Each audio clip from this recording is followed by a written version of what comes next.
ਵਾਹਿਗੁਰੂ ਜੀ ਕਾ ਖਾਲਸਾ ਵਾਹਿਗੁਰੂ ਜੀ ਕੀ ਫਤਿਹ। ਮੈਂ ਤੁਹਾਡੀ ਹੋਸਟ ਰੀਤ ਕੌਰ ਨਿਊਜ਼ ਟੀਵੀ 84 ਦੇ ਨਾਲ ਵੀਓ। ਜਿਸ ਤੋਂ ਤੁਸੀਂ ਸਾਰੇ ਜਾਣਦੇ ਹੋ ਕਿ ਭਾਰਤ ਬੜੀ ਤੇਜ਼ੀ ਨਾਲ ਸੰਵਿਧਾਨਿਕ ਤੌਰ ਤੇ ਇੱਕ ਹਿੰਦੂ ਰਾਸ਼ਟਰ ਬਣਨ ਵੱਲ ਵਧ ਰਿਹਾ ਹੈ। ਜਿਸ ਤਰੀਕੇ ਨਾਲ ਭਾਰਤ ਦੇ ਸਨਅਤੀ ਘਰਾਣਿਆਂ, ਮੀਡੀਆ ਤੇ ਹੋਰ ਨਿਰਪੱਖ ਕਹਾਣ ਵਾਲੀਆਂ ਤਾਕਤਾਂ ਵੀ ਇਸ ਵੇਲੇ ਬੀਜੇਪੀ ਵੱਲੋਂ ਐਲਾਨੇ ਪ੍ਰਧਾਨ ਮੰਤਰੀ ਪਦ ਦੇ ਉਮੀਦਵਾਰ ਨਰਿੰਦਰ ਮੋਦੀ ਪਿੱਛੇ ਆ ਖਲੋਤੀਆਂ ਹਨ, ਉਸ ਤੋਂ ਭਾਰਤ ਵਿਚਲੀਆਂ ਘੱਟ ਗਿਣਤੀ ਕੌਮਾਂ ਭੈਭੀਤ ਹਨ। ਇੱਥੋਂ ਤੱਕ ਕਿ ਅਮਰੀਕਾ ਨੇ ਵੀ ਨਰਿੰਦਰ ਮੋਦੀ ਪ੍ਰਤੀ ਆਪਣਾ ਰੁਖ ਬਦਲਦਿਆਂ ਆਪਣੇ ਭਾਰਤ ਵਿਚਲੇ ਅੰਬੈਸਡਰ ਨੈਂਸੀ ਪੌਲ ਨੂੰ ਨਰਿੰਦਰ ਮੋਦੀ ਨਾਲ ਮੁਲਾਕਾਤ ਲਈ ਭੇਜਿਆ। ਭਾਰਤ ਦੀਆਂ ਹਿੰਦੂਤਵੀ ਤਾਕਤਾਂ ਦੇ ਹਿੰਦੂਤਵੀ ਹਿੱਤ ਅਮਰੀਕਾ ਦੇ ਵਪਾਰਿਕ ਹਿੱਤ ਸਮਝ ਵਿੱਚ ਆ ਸਕਦੇ ਹਨ, ਪਰ ਜਿਸ ਤਰੀਕੇ ਨਾਲ ਬਾਦਲ ਪਿਓ ਪੁੱਤਰ ਨੇ ਪਹਿਲੇ ਦਿਨ ਤੋਂ ਨਰਿੰਦਰ ਮੋਦੀ ਨੂੰ ਬਿਨਾਂ ਸ਼ਰਤ ਹਮਾਇਤ ਦਿੱਤੀ ਹੈ, ਇਹ ਵਰਤਾਰਾ ਕਿਸੇ ਵੀ ਸਮਝਦਾਰ ਤੇ ਇਮਾਨਦਾਰ ਵਿਅਕਤੀ ਦੀ ਸਮਝ ਤੋਂ ਬਾਹਰ ਹੈ। 23 ਫਰਵਰੀ ਨੂੰ ਨਰਿੰਦਰ ਮੋਦੀ ਲਈ ਜਗਰਾਮਾ ਵਿਖੇ ਇੱਕ ਰੈਲੀ ਦਾ ਆਯੋਜਨ ਕੀਤਾ ਗਿਆ। ਕਹਿਣ ਨੂੰ ਤਾਂ ਬੀਜੇਪੀ ਦੀ ਰੈਲੀ ਸੀ, ਪਰ ਇਸ ਨੂੰ ਸਫਲ ਬਣਾਉਣ ਲਈ ਪੰਜਾਬ ਸਰਕਾਰ ਦੇ ਸਾਰੇ ਸਾਧਨ ਬਿਨਾਂ ਸੰਕੋਚ ਵਰਤੇ ਗਏ ਅਤੇ ਸਰਕਾਰੀ ਪੈਸਾ ਵੀ ਪਾਣੀ ਦੀ ਤਰ੍ਹਾਂ ਰੋੜਿਆ ਗਿਆ। ਇਸ ਸਭ ਦੇ ਬਾਵਜੂਦ ਇਹ ਰੈਲੀ ਇੱਕ ਫਲਾਪ ਸ਼ੋ ਰਹੀ ਅਤੇ ਮੋਦੀ ਨੇ ਵੀ ਸਿਰਫ ਗੱਲਾਂ ਦਾ ਕੜਾਹ ਬਣਾਇਆ। ਉਸ ਵਿੱਚ ਕੋਈ ਵੀ ਸੰਜੀਦਗੀ ਅਤੇ ਇਮਾਨਦਾਰੀ ਨਜ਼ਰ ਨਹੀਂ ਆਈ। ਬਾਦਲ ਦਲ ਵੱਲੋਂ ਨਰਿੰਦਰ ਮੋਦੀ ਨਾਲ ਖਲੋਣਾ, ਜਿੱਥੇ ਘੱਟ ਗਿਣਤੀ ਮੁਸਲਮਾਨਾਂ ਤੇ ਜ਼ੁਲਮਾਂ ਨੂੰ ਸਮਰਥਨ ਦੇਣਾ ਹੈ, ਉੱਥੇ ਸਿੱਖ ਕੌਮ ਲਈ ਸ਼ਰਮ ਦੀ ਗੱਲ ਹੈ। ਇਸ ਤੋਂ ਇਲਾਵਾ ਆਮ ਆਦਮੀ ਪਾਰਟੀ ਦਾ ਪੰਜਾਬ ਵਿੱਚ ਵੀ ਪ੍ਰਭਾਵ ਵੱਧ ਰਿਹਾ ਹੈ। ਮੀਡੀਆ ਰਿਪੋਰਟਸ ਅਨੁਸਾਰ ਕਈ ਨਾਮੀ ਗ੍ਰਾਮੀ ਸ਼ਖਸੀਅਤਾਂ ਦੇ ਆਮ ਆਦਮੀ ਪਾਰਟੀ ਵਿੱਚ ਸ਼ਾਮਿਲ ਹੋਣ ਦੇ ਚਰਚੇ ਹਨ। ਆਰਐਸਐਸ ਦੇ ਮੀਡੀਆ ਮੈਨੇਜਰ ਨੇ ਝੂਠੇ ਚੋਣ ਸਰਵੇਆਂ ਰਾਹੀਂ ਨਰਿੰਦਰ ਮੋਦੀ ਦੇ ਹੱਕ ਵਿੱਚ ਹਵਾ ਬਣਾਉਣ ਦੀ ਕੋਸ਼ਿਸ਼ ਕਰ ਰਹੇ ਹਨ। ਇਹੋ ਜਿਹੀਆਂ ਮੀਡੀਆ ਏਜੰਸੀਜ਼ ਪੈਸੇ ਲੈ ਕੇ ਮਨਮਰਜ਼ੀ ਦੇ ਨਤੀਜੇ ਪੇਸ਼ ਕਰਦੀਆਂ ਹਨ। ਆਰਐਸਐਸ ਦਾ ਤੰਦੂਆ ਜਾਲ ਚਾਰੇ ਪਾਸੇ ਫੈਲਿਆ ਹੋਇਆ ਹੈ। ਅਕਾਲ ਤਖਤ ਸਾਹਿਬ ਤੇ ਹੋਰ ਤਖਤਾਂ ਦੇ ਜਥੇਦਾਰ ਬਾਦਲ ਦੇ ਹੁਕਮਾਂ ਦੀ ਤਾਰੀਮੀਰ ਕਰਦੇ ਹਨ। ਇਸ ਤੋਂ ਇਲਾਵਾ ਪੰਜਾਬ ਦੇ ਵਿੱਚ ਡਰੱਗਸ ਦਾ ਪਸਾਰ ਵੀ ਵੱਧਦਾ ਜਾ ਰਿਹਾ ਹੈ। ਦੁਸ਼ਮਣਬਾਜ਼ੀਆਂ ਤਾਂ ਬਹੁਤ ਹੋ ਰਹੀਆਂ ਹਨ, ਪਰ ਅਸਲੀ ਦੋਸ਼ੀਆਂ ਨੂੰ ਹੱਥ ਪਾਉਣ ਨੂੰ ਕੋਈ ਵੀ ਤਿਆਰ ਨਹੀਂ ਹੈ। ਇਹਨਾਂ ਵੱਖ-ਵੱਖ ਤਾਜ਼ਾ ਮੁੱਦਿਆਂ ਸੰਬੰਧੀ ਅਸੀਂ ਇਸ ਹਫ਼ਤੇ ਵਿੱਚ ਪੰਜਾਬ ਦੀਆਂ ਵੱਖ-ਵੱਖ ਸ਼ਖਸੀਅਤਾਂ ਨਾਲ ਗੱਲਬਾਤ ਕੀਤੀ ਹੈ। ਅੱਜ ਅਸੀਂ ਇਸ ਸੰਬੰਧੀ ਬਾਹਰਲੇ ਸਿੱਖ ਕਿਵੇਂ ਸੋਚਦੇ ਹਨ, ਇਸ ਬਾਰੇ ਦੋ ਪੰਥਕ ਸ਼ਖਸੀਅਤਾਂ ਨਾਲ ਗੱਲਬਾਤ ਕਰਾਂਗੇ। ਸਭ ਤੋਂ ਪਹਿਲਾਂ ਅਸੀਂ ਗੱਲਬਾਤ ਕਰਦੇ ਹਾਂ ਅਮਰੀਕਨ ਗੁਰਦੁਆਰਾ ਪ੍ਰਬੰਧਕ ਕਮੇਟੀ ਦੇ ਕੋਆਰਡੀਨੇਟਰ ਡਾਕਟਰ ਪ੍ਰੀਤਪਾਲ ਸਿੰਘ ਜੀ ਨਾਲ, ਜੋ ਇਸ ਵੇਲੇ ਸਾਡਾ ਕੈਲੀਫੋਰਨੀਆ ਤੇ ਫੋਨ ਲਾਈਨ ਤੇ ਜੁੜ ਚੁੱਕੇ ਨੇ। ਜੀ ਡਾਕਟਰ ਸਾਹਿਬ, ਵਾਹਿਗੁਰੂ ਜੀ ਕਾ ਖਾਲਸਾ ਵਾਹਿਗੁਰੂ ਜੀ ਕੀ ਫਤਿਹ। ਜੀ ਵਾਹਿਗੁਰੂ ਜੀ ਕਾ ਖਾਲਸਾ ਵਾਹਿਗੁਰੂ ਜੀ ਕੀ ਫਤਿਹ। ਡਾਕਟਰ ਸਾਹਿਬ, ਸਭ ਤੋਂ ਪਹਿਲਾਂ ਅਸੀਂ ਤੁਹਾਡੇ ਕੋਲ ਇਸ ਜਗਰਾਮਾ ਰੈਲੀ ਬਾਰੇ ਹੀ ਜਾਣਨਾ ਚਾਹਾਂਗੇ ਕਿ ਇਹ ਰੈਲੀ ਕਿਵੇਂ ਰਹੀ ਅਤੇ ਇਸ ਰੈਲੀ ਚੋਂ ਕਿਸ ਨੇ ਕੀ ਖੱਟਿਆ ਤੇ ਕੀ ਗਵਾਇਆ, ਇਸ ਬਾਰੇ ਵੇਰਵਾ ਦਿਓ। ਬੀਬਾ ਜੀ, ਤੁਹਾਡਾ ਬੜਾ ਹੀ ਅੱਛਾ ਸਵਾਲ ਹੈ। ਸਭ ਤੋਂ ਪਹਿਲਾਂ ਤਾਂ ਮੈਂ ਤੁਹਾਡੇ ਅਦਾਰੇ ਦਾ ਧੰਨਵਾਦ ਕਰਦਾ ਕਿ ਤੁਸੀਂ ਸਾਨੂੰ ਗਾਹੇ ਬਗਾਹੇ ਸੰਗਤਾਂ ਦੇ ਰੂਬਰੂ ਕਰਦੇ ਰਹਿੰਦੇ ਹੋ। ਜੀ ਵੀਰ ਜੀ। ਜਿੱਥੋਂ ਤੱਕ ਜਗਰਾਮਾ ਰੈਲੀ ਦਾ ਤਲਕ ਆ, ਇਹ ਬੇਸਿਕਲੀ ਨਰਿੰਦਰ ਮੋਦੀ ਜਿਹੜੇ ਕਿ ਉੱਥੋਂ ਦੇ ਇੱਕ ਪ੍ਰਧਾਨ ਮੰਤਰੀ ਹਿੰਦੂਤਵੀ ਪਾਰਟੀ ਦੇ ਕੈਂਡੀਡੇਟ ਨੇ, ਪ੍ਰਧਾਨ ਮੰਤਰੀ ਦੇ ਅਹੁਦੇ ਲਈ ਮੇਜਰ ਕੰਟੈਂਡਰ ਨੇ, ਉਹਨਾਂ ਦੇ ਸੰਬੰਧ ਵਿੱਚ ਰੈਲੀ ਸੀ। ਇਹ ਰੈਲੀ ਪਹਿਲਾਂ ਵੀ ਇੱਕ ਵਾਰੀ ਮੁਲਤਵੀ ਹੋ ਚੁੱਕੀ ਸੀ। ਇਹ ਦੁਬਾਰਾ ਪੰਜਾਬ ਦੇ ਵਿੱਚ ਫਿਰ ਰੱਖੀ ਗਈ ਸੀ। ਪੰਜਾਬ ਦਾ ਜਿਹੜਾ ਹਾਰਟਲੈਂਡ ਆ ਜਗਰਾਮਾ ਦੇ ਵਿੱਚ, ਪਰ ਇਹ ਬੜੀ ਬੁਰੀ ਤਰ੍ਹਾਂ ਜਿਹੜੀ ਰੈਲੀ ਆ ਉਹ ਫਲਾਪ ਹੋਈ ਆ। ਆਮ ਅੰਦਾਜ਼ਿਆਂ ਦੇ ਮੁਤਾਬਕ, ਜਿਹੜੇ ਇਹਨਾਂ ਦੇ ਆਪਣੇ ਵੀ ਕੰਜ਼ਰਵੇਟਿਵ ਜਿਹੜੇ ਅੰਦਾਜ਼ੇ ਆ, ਉਹਨਾਂ ਦੇ 60 ਤੋਂ 70 ਹਜ਼ਾਰ ਦੇ ਕਰੀਬ ਇਹਦੀ ਗਿਣਤੀ ਦੱਸੀ ਗਈ ਆ। ਤੇ ਜੇ ਅਸੀਂ ਇਸ ਗਿਣਤੀ ਦਾ ਐਨਾਲਿਸਿਸ ਕਰੀਏ, ਅੱਧੇ ਤੋਂ ਵੱਧ ਇਹਨਾਂ ਦੇ ਆਪਣੇ ਹੀ ਲੋਕ ਜਿਹੜੇ ਸਿਕਿਉਰਿਟੀ ਏਜੰਸੀ ਦੇ ਜਾਂ ਪੁਲਿਸ ਦੇ ਮੁਲਾਜ਼ਮ ਜਾਂ ਚਿੱਟੇ ਕੱਪੜਿਆਂ ਦੇ ਵਿੱਚ, ਉਹ ਇਸ ਜਲਸੇ ਦੇ ਵਿੱਚ ਹਾਜ਼ਰ ਸੀ। ਔਰ ਤਸਵੀਰਾਂ ਤੋਂ ਸਾਫ਼ ਨਜ਼ਰ ਆਉਂਦਾ ਕਿ ਜਿਹੜੀਆਂ ਕੁਰਸੀਆਂ ਉਹ ਖਾਲੀ ਸੀ। ਔਰ ਲੋਕ ਵੀ, ਬੜੀ ਹੈਰਾਨੀ ਦੀ ਗੱਲ ਹੈ ਕਿ ਲੋਕ ਵੀ ਉਦੋਂ ਤੱਕ ਹੀ ਬੈਠੇ ਰਹੇ ਜਦੋਂ ਤਾਈਂ ਉਹ ਗਾਉਣ ਵਜਾਉਣ ਵਾਲੇ ਉਹਨਾਂ ਦਾ ਮਨੋਰੰਜਨ ਕਰਦੇ ਰਹੇ। ਜਦੋਂ ਹੀ ਮੋਦੀ ਸਾਹਿਬ ਉੱਠ ਕੇ ਆਪਣੇ ਸਪੀਚ ਦੇਣ ਲੱਗੇ, ਔਰ ਤਸਵੀਰਾਂ ਸਾਫ਼ ਪ੍ਰਗਟ ਕਰਦੀਆਂ ਕਿ ਲੋਕ ਆਉਣ ਦੀ ਬਜਾਏ ਬਾਹਰ ਨੂੰ ਜਾ ਰਹੇ ਨੇ। ਔਰ ਬੁਰੀ ਤਰ੍ਹਾਂ ਇਹ ਰੈਲੀ ਫਲੋਪ ਹੋਈ ਹੈ। ਜਿਸ ਤਰ੍ਹਾਂ ਇਹਨਾਂ ਨੇ ਬਾਦਲ ਸਰਕਾਰ ਨੇ ਤਾਂ ਕੀ ਕਹਿਣਾ, ਪਿਓ ਪੁੱਤ ਦਾ ਹੀ ਉੱਥੇ ਰਾਜ ਹੈ। ਇਹਨਾਂ ਨੇ ਜਿਸ ਤਰ੍ਹਾਂ ਰਲ ਕੇ ਸਾਰੇ ਪਰਿਵਾਰ ਦੇ ਨਹੀਂ ਇਸ ਰੈਲੀ ਦੇ ਵਿੱਚ ਪੂਰੇ ਦਾ ਪੂਰਾ ਆਪਣਾ ਟਿਲ ਲਾ ਕੇ ਲੋਕ ਇਕੱਠੇ ਕਰਨ ਦੀ ਕੋਸ਼ਿਸ਼ ਕੀਤੀ ਹੈ, ਤਾਂ ਵੀ ਬੜੀ ਮੁਸ਼ਕਿਲ ਨਾਲ 60-70 ਹਜ਼ਾਰ ਲੋਕ, ਅੰਦਾਜ਼ੇ ਮੁਤਾਬਕ ਤਾਂ 30 ਹਜ਼ਾਰ ਹੀ ਹੋਇਆ। ਅੱਧੇ ਤੋਂ ਵੱਧ ਤਾਂ ਇਹਨਾਂ ਦੇ ਆਪਣੇ ਏਜੰਸੀਆਂ ਦੇ ਲੋਕ ਸਨ। ਔਰ ਜਿਸ ਤਰੀਕੇ ਦੇ ਨਾਲ ਇਹਨਾਂ ਨੇ, ਚਲੋ ਸਰਕਾਰੀ ਤੌਰ ਤੇ ਉਹਨਾਂ ਨਾਲ ਭਾਈਵਾਲੀ ਆ, ਗੱਠ ਜੋੜਿਆ, ਇਹ ਤਾਂ ਗੱਲ ਸਮਝ ਪੈਂਦੀ ਹੈ, ਪਰ ਜਿਸ ਤਰੀਕੇ ਨਾਲ ਇਹਨਾਂ ਨੇ ਉੱਥੇ ਵਰਤਾਰਾ ਕੀਤਾ ਨਾ, ਉਹਦੇ ਮਤਲਬ ਸਿਰ ਤੇ ਇਹਨਾਂ ਨੇ ਜਿਹੜੀ ਸਿੱਖੀ ਦੀ ਸ਼ਾਨ ਹੈ ਦਸਤਾਰ ਆ ਉਹ ਸਜਾਈ। ਜੀ ਫਿਰ ਉਹਨੂੰ ਇਹਨਾਂ ਨੇ ਕਿਰਪਾਨ ਭੇਟ ਕੀਤੀ ਜਿਹੜਾ ਕਿ ਸਿੱਖਾਂ ਦੀ ਸੋਵਰੈਂਟੀ ਦਾ ਅਤੇ ਮਾਣ ਦਾ ਨਿਸ਼ਾਨ ਹੈ। ਇਹ ਉਹਨਾਂ ਨੇ ਉਹਨੂੰ ਭੇਟ ਕੀਤੀ। ਜਨਰਲੀ ਜਦੋਂ ਕਿਸੇ ਨੂੰ ਸਿੱਖਾਂ ਵੱਲੋਂ ਕੋਈ ਸਰੋਪਾ ਦਿੱਤਾ ਜਾਂਦਾ ਜਾਂ ਕਿਰਪਾਨ ਭੇਟ ਕੀਤੀ ਜਾਂਦੀ ਤਾਂ ਉਹਦੀ ਬਹਾਦਰੀ ਦਾ ਸਬੂਤ ਜਾਂ ਕਿ ਉਹਨੂੰ ਲੜਨ ਵਾਸਤੇ ਮਜ਼ਲੂਮ ਦੀ ਰਾਖੀ ਵਾਸਤੇ ਏਦਾਂ ਦੀਆਂ ਚੀਜ਼ਾਂ ਨਾਲ ਨਵਾਜਿਆ ਜਾਂਦਾ। ਪਰ ਮੈਨੂੰ ਸਮਝ ਨਹੀਂ ਲੱਗਦੀ ਕਿ ਸਾਡੇ ਸਿੱਖ ਭਾਈਆਂ ਨੇ ਉਹਨਾਂ ਨੂੰ ਜਿਹੜੀ ਕਿਰਪਾਨ ਭੇਟ ਕੀਤੀ ਆ ਉਹਦਾ ਕੀ ਮਕਸਦ ਸੀਗਾ, ਇਹਨਾਂ ਦੇ ਮਨ 'ਚ ਇਹ ਕੀ ਸੀ।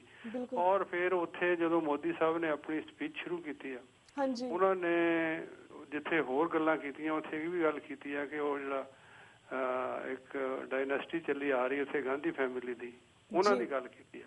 ਜਦ ਕਿ ਸਟੇਜ ਤੇ ਪੂਰੇ ਦਾ ਪੂਰਾ ਬਾਦਲ ਦੀ ਆਪਣੀ ਫੈਮਿਲੀ ਬੈਠੀ ਹੋਈ ਸੀ, ਉਹ ਬੈਠੇ ਸੀ, ਉਹਨਾਂ ਦਾ ਜਿਹੜਾ ਬੇਟਾ ਪੰਜਾਬ ਦਾ ਡਿਪਟੀ CM ਵੀ ਆ, ਉਹਨਾਂ ਦੀ ਨੂੰਹ ਬੀਬੀ ਹਰਸਿਮਰਤ ਕੌਰ, ਉਹ ਤੇ ਪਿੱਛੇ ਬਾਕੀ ਇਹਨਾਂ ਦਾ ਇਹਨਾਂ ਦੀ ਫੈਮਿਲੀ ਦੇ ਨਾਲ ਜਿਹੜੇ ਕਲੋਜ਼ ਰਿਲੇਟਿਵ ਆ ਉਹ ਵੀ ਇਹਨਾਂ ਦੇ ਨਾਲ ਦੀ ਪਿਛਲੀ ਕਤਾਰ 'ਚ ਬੈਠੇ। ਸਮਝ ਨਹੀਂ ਲੱਗਦੀ ਕਿ ਇਹ ਲੋਕ ਅੱਗੇ ਨੂੰ ਤੁਰ ਰਹੇ ਕਿ ਪਿੱਛੇ ਨੂੰ ਤੁਰ ਰਹੇ। ਫਿਰ ਕੋਈ ਵੀ ਉਸ ਬੰਦੇ ਨੇ ਮੋਦੀ ਨੇ ਉੱਥੇ ਜਿਹੜੀ ਇੱਕ ਤਾਂ ਫਲॉप ਹੋ ਗਿਆ ਨਾ ਵੀ ਗਿਣਤੀ ਪੱਖੋਂ।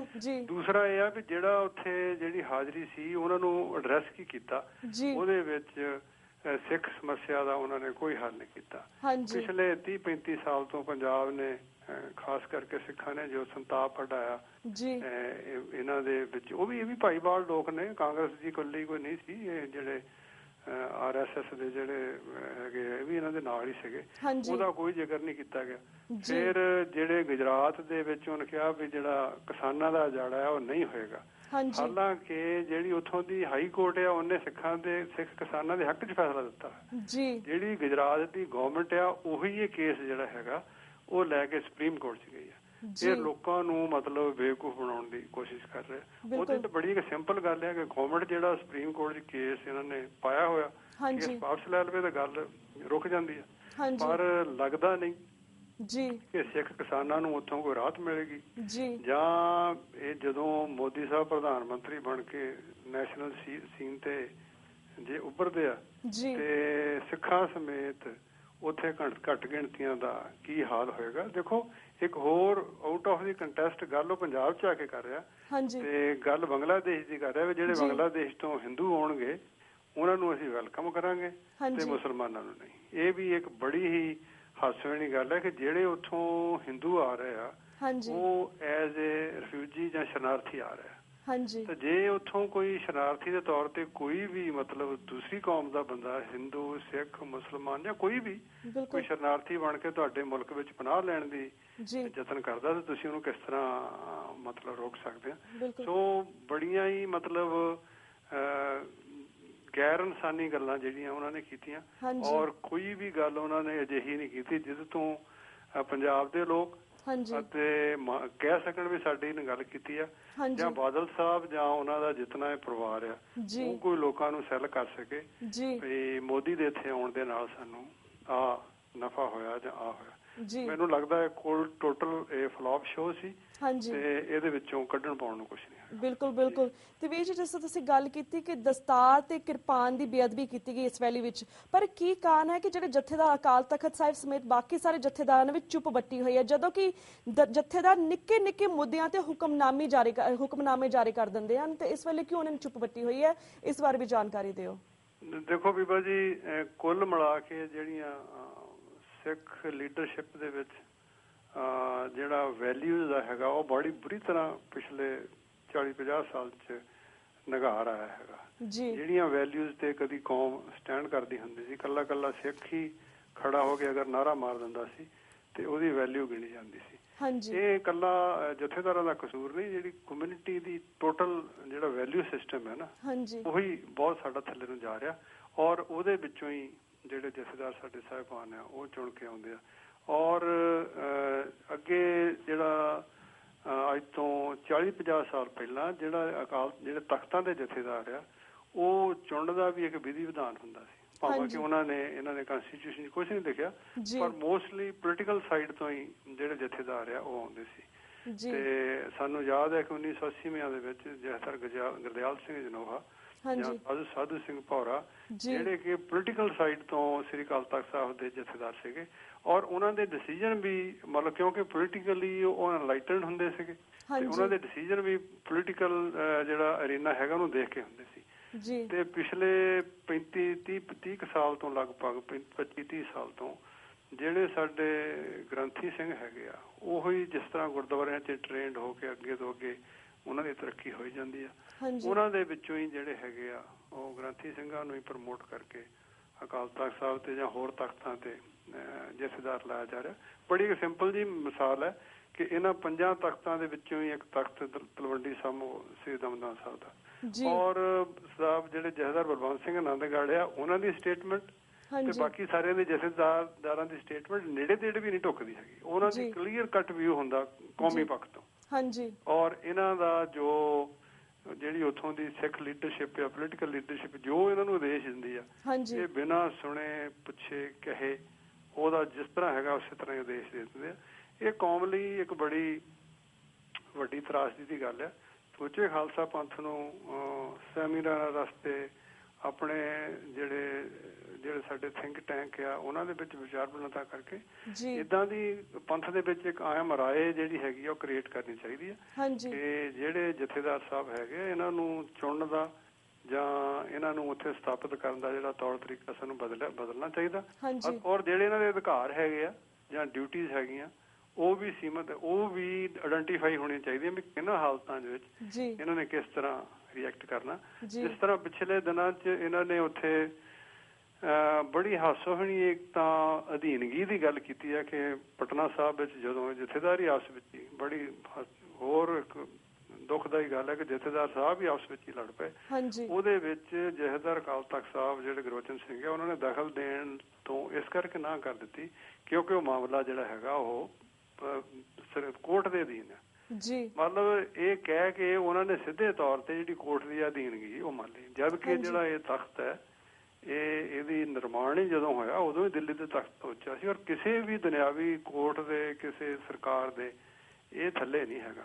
ਪਰ ਇਹ ਸੋਚਦੇ ਨਹੀਂ ਹੈਗੇ, ਕਹਿਣ ਲੱਗੇ ਦੇਖਦੇ ਨਹੀਂ। ਤੇ ਇਹ ਇਹਨਾਂ ਦੀ ਜਿਹੜੀ ਹੈਗੀ ਆ ਪੰਥ ਦੀ ਸਾਡੀ ਤਰਾਸਦੀ ਹੈ ਅਸਲੇ ਵੀ ਸਾਡੀ ਜਿਹੜੀ ਆ ਧਾਰਮਿਕ ਲੀਡਰਸ਼ਿਪ ਹੈ ਉੱਥੇ ਇਹ ਜਿਹੇ ਲੋਕ ਜਿਹੜੇ ਹੈਗੇ ਆ ਉਹ ਅੱਜ ਕੱਲ੍ਹ ਸਥਾਪਿਤ ਹੋਏ ਹੋਏ। ਜੀ ਬਿਲਕੁਲ ਵੀਰ ਜੀ, ਤੁਸੀਂ ਗੱਲ ਕੀਤੀ ਕਿ ਜਗਰਾਮਾ ਰੈਲੀ ਬਿਲਕੁਲ ਫਲਾਪ ਹੋ ਰਹੀ, ਪਰ ਇਸ ਗੱਲ ਤੋਂ ਇੱਕ ਚੀਜ਼ ਤਾਂ ਸਾਹਮਣੇ ਆਉਂਦੀ ਹੈ ਕਿ ਸਾਡੀਆਂ ਜਿਹੜੀਆਂ ਸਿੱਖ ਸੰਗਤਾਂ ਨੇ ਪੰਜਾਬ ਦੇ ਵਿੱਚ ਐਟਲੀਸਟ ਉਹਨਾਂ ਦੇ ਵਿੱਚ ਅਵੇਅਰਨੈਸ ਆ ਰਹੀ ਹੈ, ਉਹਨਾਂ ਦੇ ਵਿੱਚ ਜਾਗਰੂਕਤਾ ਆ ਰਹੀ ਹੈ, ਉਹਨਾਂ ਨੂੰ ਪਤਾ ਲੱਗ ਰਿਹਾ ਕਿ ਜਿਹੜੀਆਂ ਬਾਦਲ ਦੀਆਂ ਸਿੱਖ ਵਿਰੋਧੀ ਨੀਤੀਆਂ ਨੇ ਉਹਨਾਂ ਨੇ ਉਸ ਵੇਲੇ ਵੀ ਉਹਨਾਂ ਦੀ ਅੱਖਾਂ ਖੁੱਲ ਰਹੀਆਂ ਨੇ। ਸ਼ਾਇਦ ਤਾਂ ਹੀ ਇਹੀ ਰੀਜ਼ਨ ਸੀ ਕਿ ਉਹ ਇਸ ਸਮਾਗਮ ਇਸ ਰੈਲੀ ਦੇ ਵਿੱਚ ਨਹੀਂ ਪਹੁੰਚੀਆਂ। ਪਰ ਸਾਲੇ ਬੜੀ ਖੁਸ਼ੀ ਦੀ ਗੱਲ ਹੈ ਕਿ ਜਿਸ ਤਰ੍ਹਾਂ ਸਾਡੇ ਮੀਡੀਆ ਰਾਹੀਂ, ਸਿੱਖ ਮੀਡੀਆ ਹੋਵੇ ਚਾਹੇ ਅਖਬਾਰਾਂ ਰਾਹੀਂ, ਉਹਨਾਂ ਦੀਆਂ ਅੱਖਾਂ ਤਾਂ ਐਟਲੀਸਟ ਖੁੱਲ ਰਹੀਆਂ ਨੇ, ਉਹਨਾਂ ਨੂੰ ਪਤਾ ਤਾਂ ਲੱਗ ਰਿਹਾ ਕਿ ਉਹਨਾਂ ਦੇ ਨਾਲ ਹੋ ਕੀ ਰਿਹਾ। ਤੇ ਬਿਲਕੁਲ ਵੀਰ ਜੀ ਸਾਡੇ ਕੋਲ 1 ਮਿੰਟ ਰਹਿ ਗਿਆ। ਐਟ ਦੀ ਐਂਡ ਅਸੀਂ ਜਾਣਨਾ ਚਾਹਾਂਗੇ ਜਿਸ ਤਰ੍ਹਾਂ ਅਮਰੀਕਨ ਕਾਂਗਰਸ ਵਿੱਚ ਬਣੀ ਸਿੱਖ ਕਾਕਸ ਦੀ ਅੱਜ ਕੱਲ੍ਹ ਕੀ ਕਾਰਗੁਜ਼ਾਰੀ ਹੈ, ਕੀ ਇਸ ਵੱਲੋਂ ਕੋਈ ਐਕਟੀਵਿਟੀ ਕੀਤੀ ਜਾ ਰਹੀ ਹੈ, ਇਸ ਬਾਰੇ ਵੀ ਜਾਣਕਾਰੀ ਦਿਓ। ਬੀਬਾ ਜੀ, ਸਾਨੂੰ ਇਸ ਜਿਹੜਾ ਕਾਂਗਰਸ ਦੀ ਜਿਹੜਾ ਸਿੱਖ ਕਾਂਗਰੈਸ਼ਨਲ ਕਾਕਸ ਹੈਗਾ ਇਹਦੇ ਵਿੱਚ ਇਹਦੀ ਫਾਰਮੇਸ਼ਨ ਨੂੰ ਹੋਇਆ 1 ਸਾਲ ਹੋ ਗਿਆ ਤੇ ਅਪ੍ਰੈਲ ਦੇ ਵਿੱਚ ਅਸੀਂ ਇਹਨਾਂ ਦਾ ਜਿਹੜਾ ਹੈਗਾ 1 ਸਾਲ ਦਾ ਜਿਹੜਾ ਦਿਨ ਹੈ ਉਹ ਮਨਾਵਾਂਗੇ। ਔਰ ਸਾਡੇ ਹੁਣ ਤੱਕ ਜਦੋਂ ਅਸੀਂ ਸ਼ੁਰੂ ਕੀਤਾ ਸੀ ਉਦੋਂ 28 ਦੇ ਕਰੀਬ ਮੈਂਬਰ ਸੀਗੇ, ਜਿਹੜੇ ਵੱਧ ਕੇ ਹੁਣ 36 ਦੇ ਕਰੀਬ ਹੋ ਗਏ। ਔਰ ਸਾਡੀ ਕੋਸ਼ਿਸ਼ ਹੋਏਗੀ ਕਿ ਇਸ ਸਾਲ ਦੇ ਵਿੱਚ ਅਸੀਂ ਇਸਦੀ ਗਿਣਤੀ 50 ਤੱਕ ਲੈ ਜਾਈਏ।